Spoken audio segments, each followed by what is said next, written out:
Welcome to the Nosology program video series. Here I'll introduce you to our Nosology program. I invite you to view the full series of videos to learn more about the clinical context of disease nosology.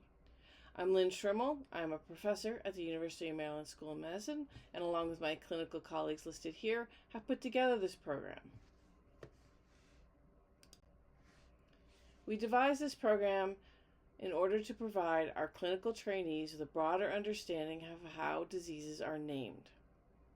As you can well imagine, this can be quite complicated, well beyond just what the names that are labeled on a disease, but what is the information related in those names, and how does it change over time? This series provides various information that you can utilize and resources you can look up, both in the slides and on our website. Now, the objectives of this program was to have a mentored and mentee project through a semester at the campus. We've done this for 2 semesters to date. This work involves a group of mentees and their mentors selecting a disease or disease area they're interested in, and then looking up what that disease is named, how its name has changed over time, and the context around that naming in and of itself. We utilize the disease ontology, a project I lead, in order to look up that information, look how diseases are related, and then to further their research into looking about the nosology of a particular disease. Now, our strategy for this program was to have these reviews led by a mentor from the School of Medicine faculty and mentees, a group of 3 to 4 mentees. This is coordinated through their monthly meetings, and then at the end of the semester, and often within the semester, our clinical leaders listed here provide oversight and feedback on the reviews that they're conducting.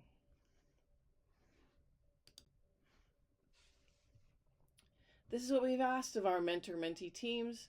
Once they choose a disease, we often discuss this choice and help provide context on the naming of that disease, but also discussing ideas of related diseases, how recently that disease may have been named, a bunch of information that helps them make their selection. We devised nosology review templates to help them guide their collection of information, and then throughout the semester we discuss that review, and then at the end of the semester their conclusions and how does that impact the classification that is already in the disease ontology, to give them a point of reference. As I was saying, the nosology teams come together for a few hours each month. Once they've selected their diseases, they have a number of resources that we provide and others at our library and online to, again, make a fuller review of what that information is, and they start to collect it and to discuss the variability in the naming and what that means in the clinical context.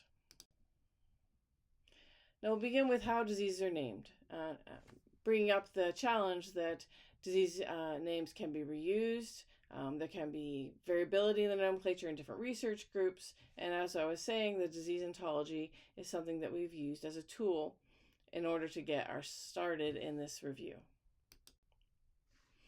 Now, how diseases are named over time can be quite variable.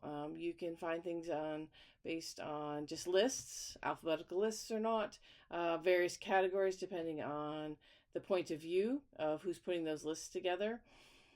They can be listed as congenital or acquired, things you come in contact with over your life, or maybe they're broken down in infectious and non-infectious.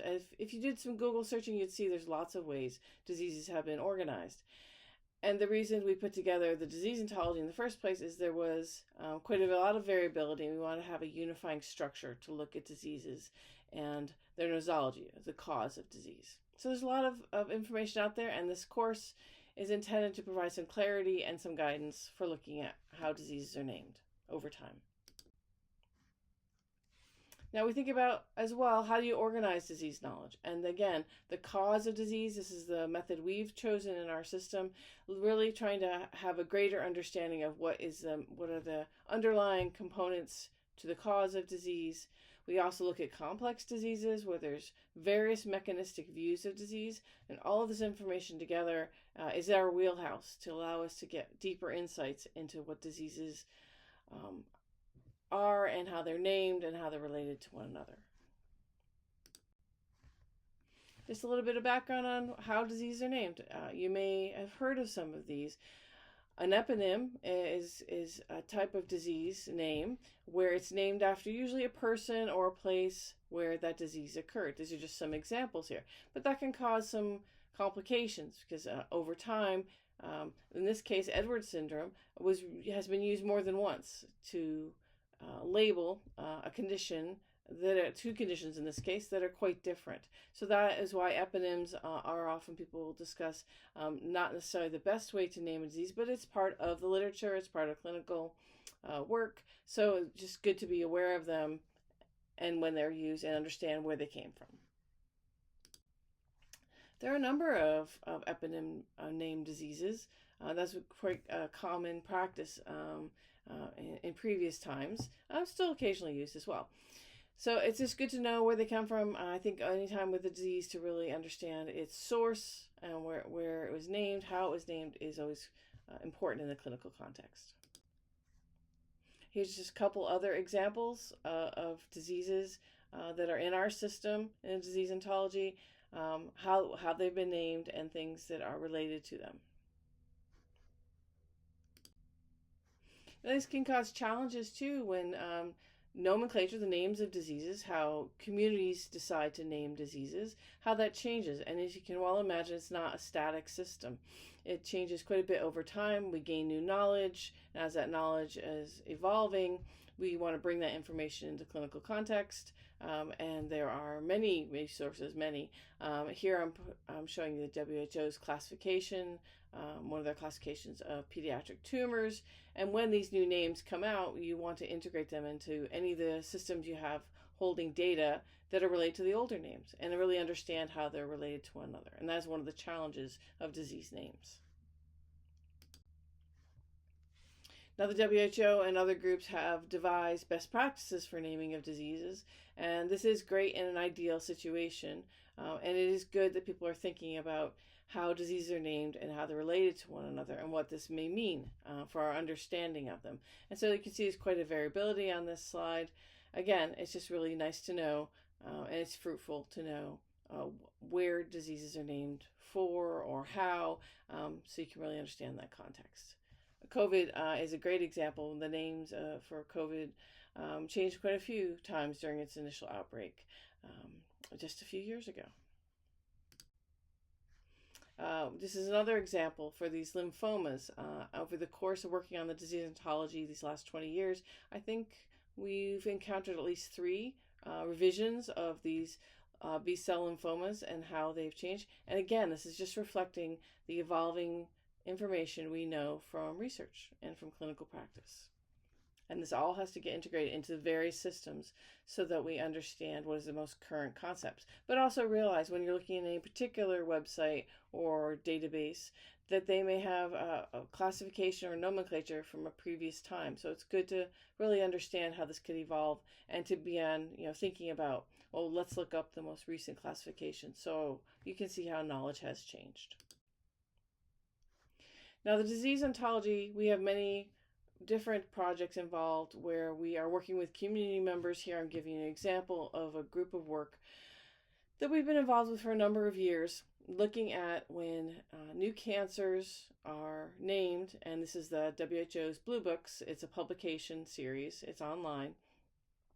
And in this work, we wanted to understand, as names changed, how do we connect data to the newer names without losing the connections to the older names? And how are we making sure that we're representing the most up-to-date nomenclature for each disease? Many groups are doing this. This is just one of the works we're doing in our project.